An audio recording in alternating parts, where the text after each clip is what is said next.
With NFT mania heating up for Ethereum, we are seeing the unfortunate side effect of insane gas fees coming back to Ethereum. We're seeing spikes in the price of gas where transactions are costing eye-watering amounts of money. So in this video, I want to discuss Ethereum gas fees, talk about the ugly truth of what is going on right now with Ethereum gas fees, when we could get some kind of relief from this situation, and what the competition is doing in the meantime.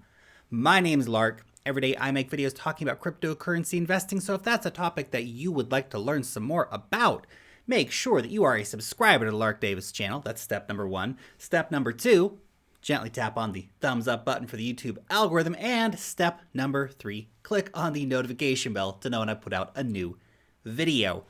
Real quick as well, before we begin here, every week my team and I make Wealth Mastery. This is an investor report for cryptocurrency investors. We talk about stocks a little bit from time to time too, but it's mostly about crypto. We're talking about NFTs. We're talking about DeFi, a weekly step-by-step tutorial for decentralized finance, top-tier technical analysis, the latest airdrops, loads of airdrops out there. In fact, you probably pay for a year's membership just by collecting the airdrops, and then some by many magnitudes. We also talk about the latest token sales. We interview an industry leader every single week. We have a deep dive altcoin report and much, much more.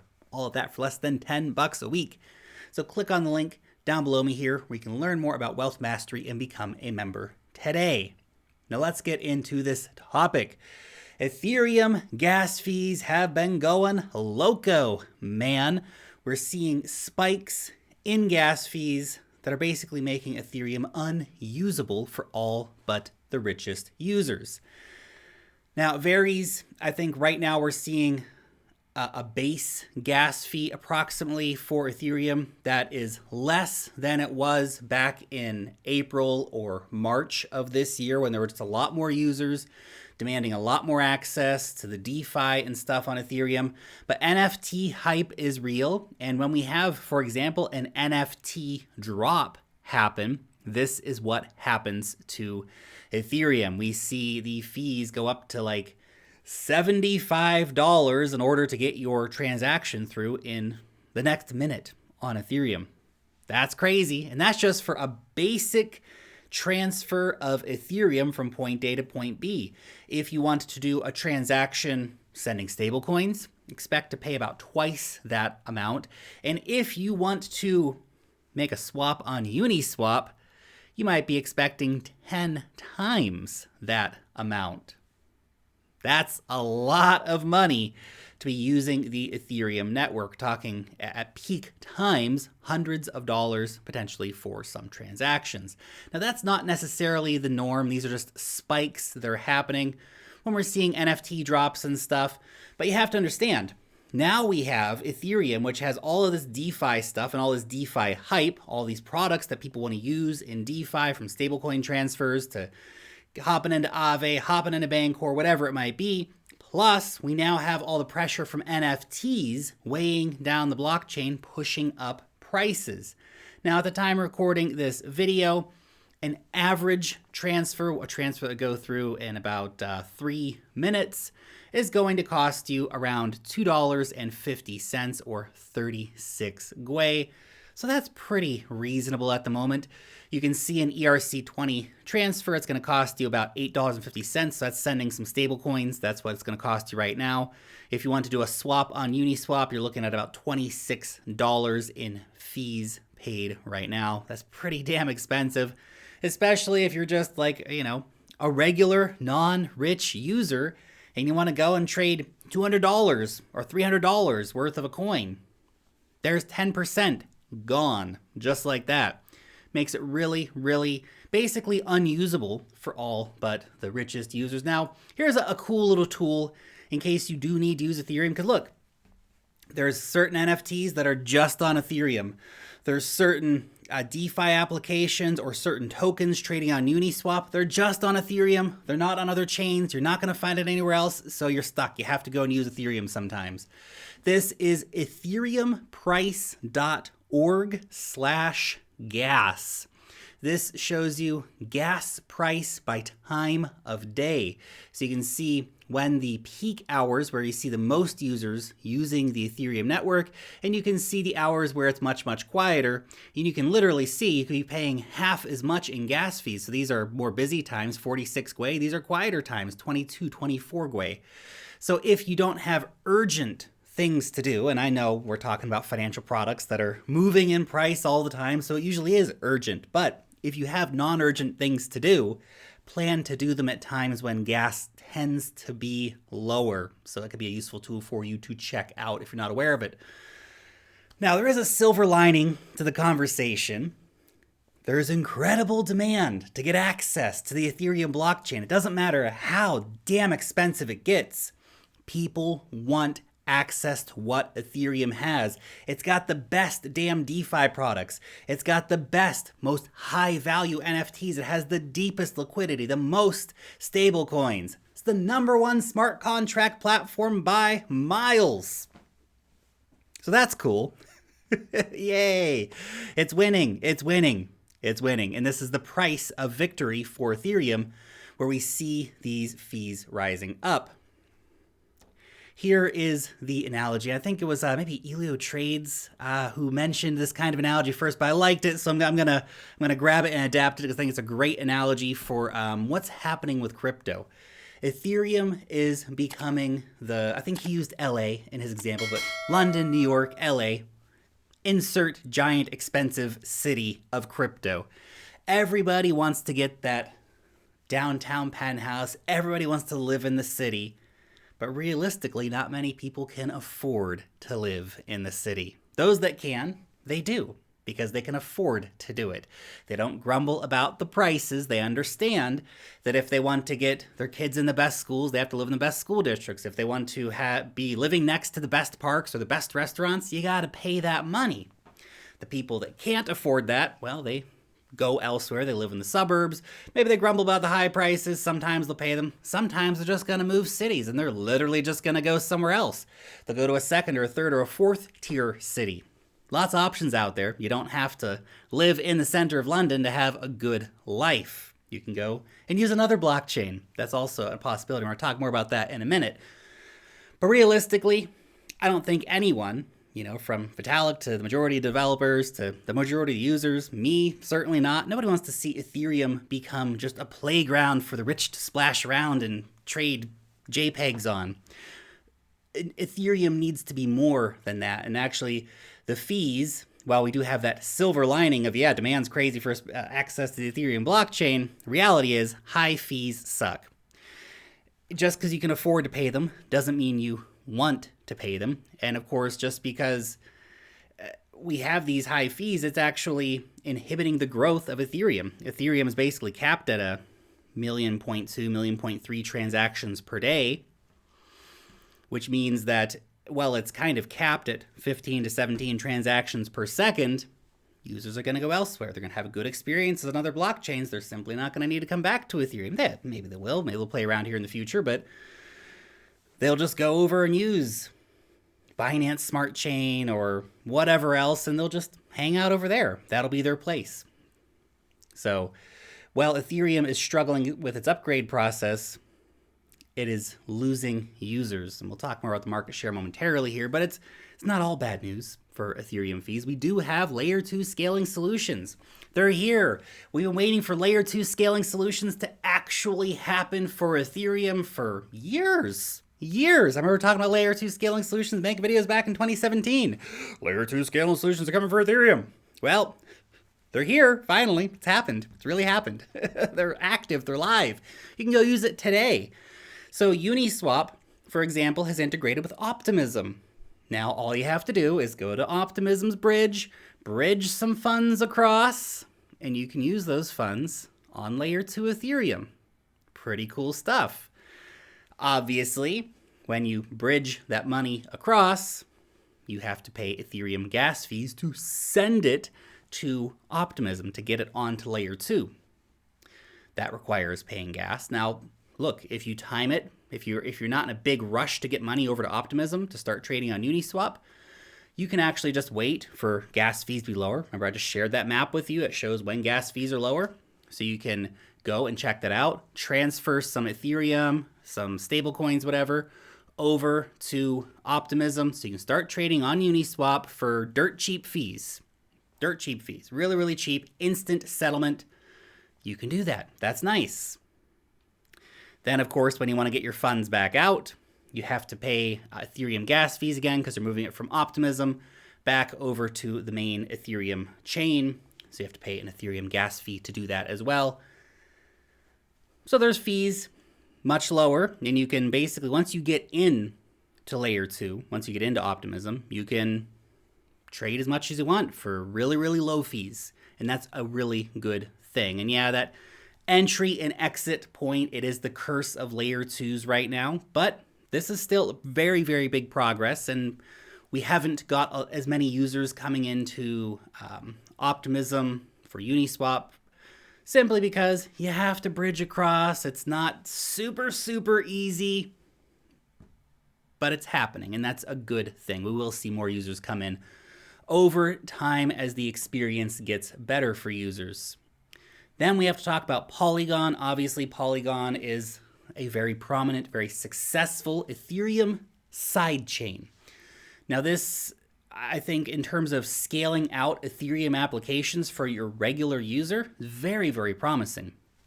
Right now we have most, not all, we still have some big outliers. Bancor, come on Bancor, let's get it done, buddy. Uniswap, they chose Optimism, they didn't want to go with Polygon. Come on Uniswap, what's up with that, dude? Wire and Finance, they have not integrated Polygon either. Come on, Wire and Finance, let's get it done, buddy. Hopefully we'll see some of these big applications also integrating with Polygon here in the near future. We've seen a lot of big Ethereum players come over and integrate with Polygon. OpenSea, which is the big NFT marketplace. Curve Finance, which is enables swapping of stablecoins. 1inch, which is a decentralized exchange aggregator. SushiSwap, which is a Uniswap competitor, and on and on and on. Lots of great DeFi products from Ethereum have integrated with Polygon because just a short little step away and they can integrate. And that's really great for users because that means you can go and use all of these great products and pay fractions of a penny to make a transaction and have instantaneous settlement. That's really awesome. And we're actually starting to see more movement from exchanges to actually help adopt this layer 2 technology, this Ethereum sidechain. So BINANCE recently announced that they are allowing for direct withdrawals and deposits to and from the Polygon network. That's a big deal. Now, it's currently only for the Matic asset, but still, you could just swap, get a bunch of Matic on Binance, move it over there, and then, get whatever you want. You want to get some USDC and stuff. You can do that really quickly and easily using all the decentralized exchanges on the Polygon network. We've seen daily transactions in the millions, outpacing Ethereum because there's a massive demand here from users, but they're not willing to pay $30 per transaction over on Uniswap. But they're willing to pay a penny for a transaction. That's about what it should cost, and that's what users are paying over on Polygon to access most of the great applications available on the Ethereum network. Now, what about moving to proof of stake? Surely, Lark, that's going to make Ethereum super awesome and have the fees come down. Well, the merge, as is called, the end of proof of work, the move to proof of stake for Ethereum could happen as soon as the end of this year. Fingers crossed, it'd be super, super cool. Probably coming in 2022, Q1, maybe. We'll see how it goes. Tech, man, it's always a bit slower than you think it's going to go, but we are going to move to proof of stake. Problem is, this is probably not going to do much for fees. Now, there's going to be some efficiencies. Proof of work, obviously, it's inefficient for a variety of reasons, but some of those include things like mining empty blocks and other stuff that goes on. We can eliminate that process so we don't have these efficiencies. So maybe we'll see Ethereum become 5 or 10% more efficient, which will help bring the fees down. But then the users will flood right back in to basically keep the fees high. Maybe something's going to come out that will bring more scalability. Heck, even 100 transactions per second would be game changing for Ethereum right now. It's currently stuck at 15 transactions per second on a proof of work. At this time, the team has not said anything about the moving to proof of stake increasing the scalability of Ethereum. In theory, it could. In theory, it's probably going to, at least a little bit. I'd be very curious to see if they make some announcements that, hey, we've actually been working on it. We've found some ways that we can make things move a little bit faster here for Ethereum. That would be nice to see, but it hasn't been announced. No big developers are talking about this yet. So let's not hold our breath that the merge, the moving to proof of stake, is going to make Ethereum more scalable or have any kind of big impact on the fees, unfortunately. The thing, of course, everyone is waiting for is network sharding. Sharding. Breaking it all. Ethereum's one big crystal. You break it into lots of little pieces. So you imagine 64 little blockchains all working together. This would essentially create 64x scalability. This would get Ethereum up to around 1,000 transactions per second. This would make it a very highly scalable blockchain. That 64x, that's just an initial number. It can scale beyond that. We can have more shards come in later on. That's the initial projections at 64x scalability. Obviously, then we'll still have layer 2, like Optimism. We'll still have side chains like Polygon. All that mixed in together with 1,000 transactions per second for the Ethereum mainnet. That's going to be great. That's going to be a really scalable, really cool, hot Ethereum. But users will still come in, right? We'll still have a situation where we are going to need Optimism. We're still going to have a situation where we are going to need Polygon because we're still going to have a lot of users. If we scale up daily users to, let's say, 64 million users a day from its current million transactions, not users, transactions per day.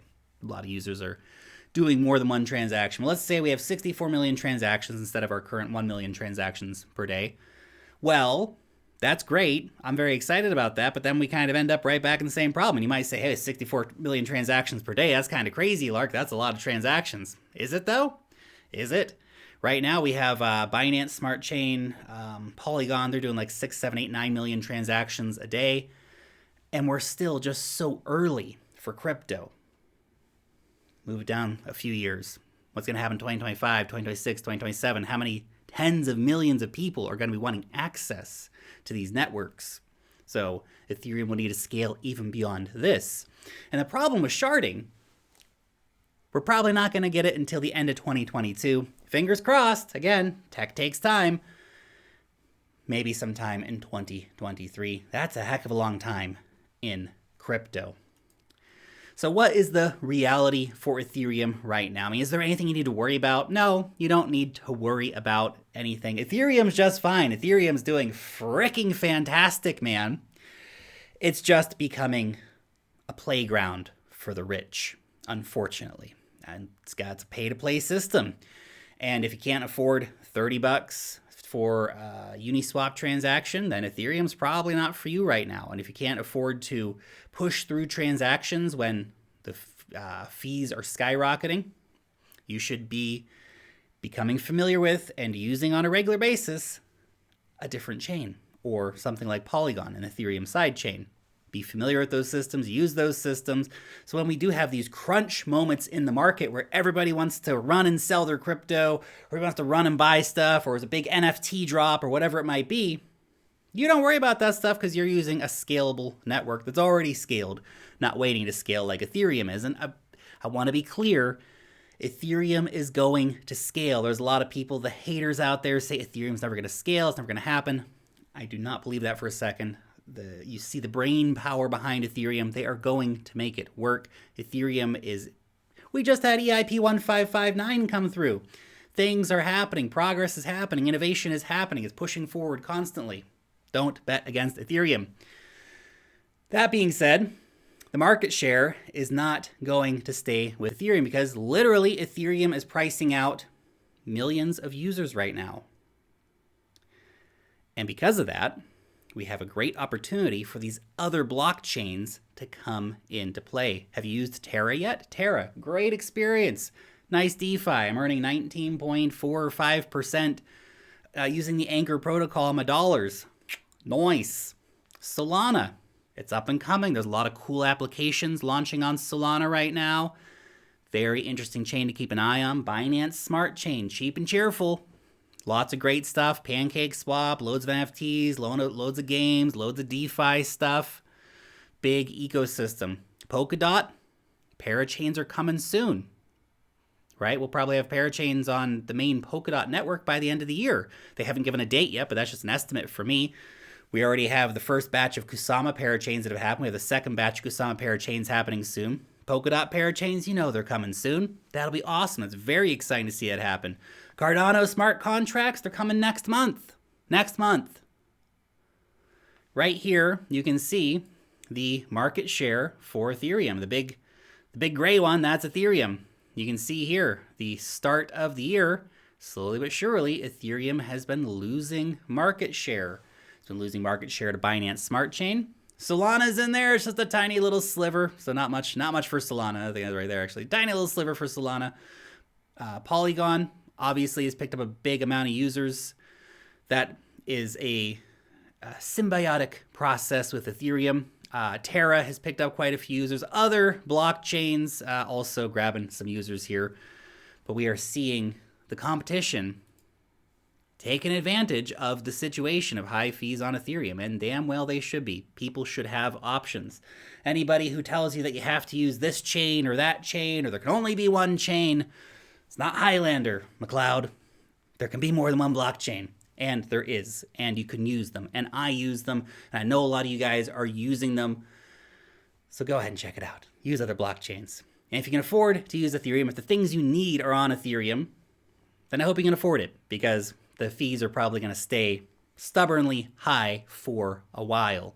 Anyway, your question for today: what other blockchain do you use? Have you been using Terra? Have you been using Solana? Have you been using Binance Smart Chain? What applications are you using? Really interested to hear from you down below in the comment section. Thanks so much for watching today's video, and peace out till next time.